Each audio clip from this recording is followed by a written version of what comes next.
ஸ்வீடனில் இருக்கிறதுலே பெரிய செலிப்ரேஷன்னா என்னென்னு தெரியுமா? கிறிஸ்மஸ்ன்னு நினச்சிங்கன்னா அது கிடையாது. மிட் சம்மர் அப்படின்னு இருக்க செலிப்ரேஷன்.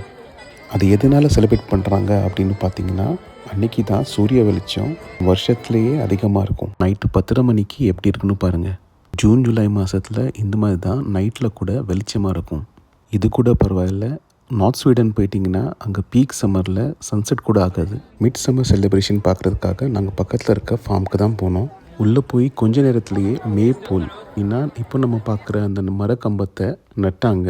அந்த மரக்கம்பத்தை நல்லா டெக்கரேட் பண்ணியிருந்தாங்க. இலைகள், பூக்கள், வேறு ரிப்பன்ஸையும் கட்டியிருந்தாங்க. சாப்பிட்றதுக்கு ஃபுட் ஸ்டால்ஸ் வச்சுருந்தாங்க. வீட்டிலேருந்து கூட சாப்பாடு கொண்டு வந்துக்கலாம். நாங்கள் குரூப்பாக போகிறனால பாட்லக் மாதிரி பண்ணிட்டோம். கொஞ்ச நேரத்துலேயே மேப்பிளை சுற்றி டான்ஸ் ஆடுறதும் ஸ்டார்ட் பண்ணிட்டாங்க.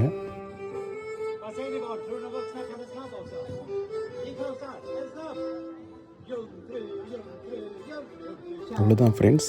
இந்த வீடியோ பிடிச்சிருந்துச்சுன்னா லைக் பண்ணுங்கள், ஷேர் பண்ணுங்கள். இன்னும் இந்த மாதிரி ஸ்வீடனை பற்றி வீடியோ பார்க்கணுன்னா சப்ஸ்கிரைப் பண்ணுங்கள்.